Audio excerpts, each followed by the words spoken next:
Hi అండి, ఎలా ఉన్నారు? Welcome to my channel. ఆరోగ్యానికి మేలు చేసే చుక్కకూర పప్పుని సులభంగా ఎలా తయారు చేయాలో చూద్దాము.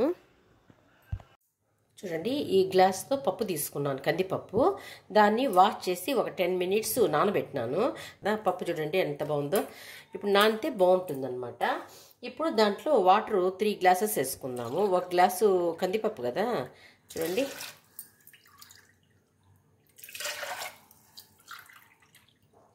మూడు గ్లాసులు వాటర్ వేసి చూడండి, కొద్దిగా ఆయిల్ వేసుకుందాము. కొద్దిగా పసుపు వేసుకొని కుక్కర్ మూత పెట్టి 3 విజిల్స్ వచ్చేంత వరకు స్టవ్ మీద పెట్టేద్దాము. చూడండి, స్టీమ్ పోయింది. ఓపెన్ చేసి చూద్దాము. చూడండి, పప్పు ఉడికిపోయింది.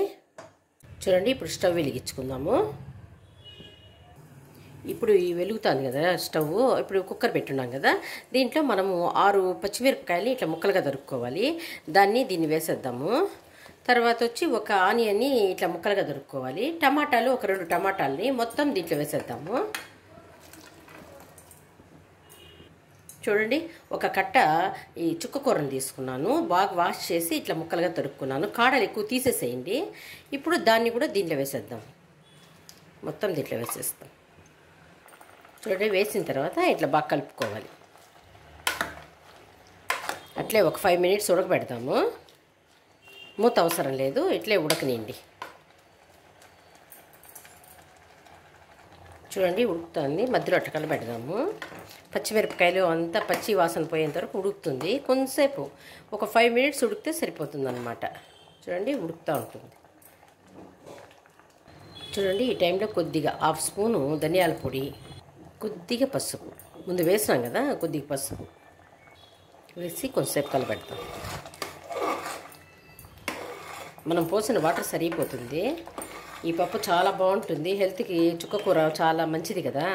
దీంట్లో ఇది మనం స్పైసీగానే చేసుకోవాలి, బాగుంటుంది అనమాట. పుల్లగా ఉంటుంది కదా చుక్కకూర.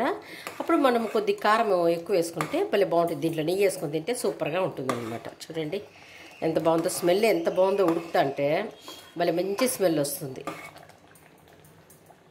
చూడండి, బాగా ఉడికిపోయింది. చూడండి, ఇంకంతే. స్టవ్ ఆపేద్దాము. స్టవ్ ఆపేస్తాం కదా, ఇప్పుడు మనం ఏం చేయాలంటే ఈ పప్పు గుత్తితో మ్యాష్ చేసుకోవాలన్నమాట. పచ్చిమిరపకాయలు అంతా బాగా ఇట్లా కట్ చేసి వేసాం కదా, దాంట్లో ఉండే కారం అంతా బయట రావాలంటే ఇట్లా చేసుకోవాలి. ఇట్లా చేసుకొని చూడండి, ఇట్లా బాగా చేసుకొని పెడదాము. వెలిగించి కడాయి పెట్టినాను. దాంట్లో 1 స్పూన్ ఆయిల్ వేసుకుందాము. దాంట్లో 1 స్పూన్ ఆవాలు వేసుకుందాము. 1 స్పూన్ జీలకర్ర వేసుకుందాము. ఒక ఆనియన్ని చిన్న ముక్కలుగా దొరుకున్నాను. కొద్ది కరివేపాకు, క్రష్ చేసుకున్న తెల్లగడ్డలు ఒక 5-6 పాయలు అనుకోండి, వాటిని దీంట్లో వేసేద్దాం. కొంచెం బాగా వేపుకుందాము.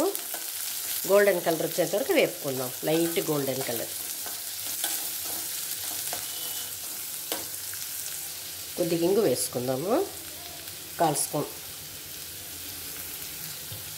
ఆనియన్స్ కొంచెం బాగా వేగితేనే టేస్ట్ బాగుంటుంది అనమాట. మనం పచ్చిది వేసినాం కదా, దాంట్లో ఉడికింది, ఆ టేస్ట్ అట్లా ఉంటుంది. ఇట్లా ఆనియన్స్ ఎర్రగా వేగినాయి అనుకోండి, కొంచెం టేస్ట్ భలే బాగుంటుంది. చూడండి, ఇట్లా వేగితే సరిపోతుంది. ఇప్పుడు మనం రుద్ది పెట్టుకుని పప్పుని దాంట్లో వేసేద్దాం.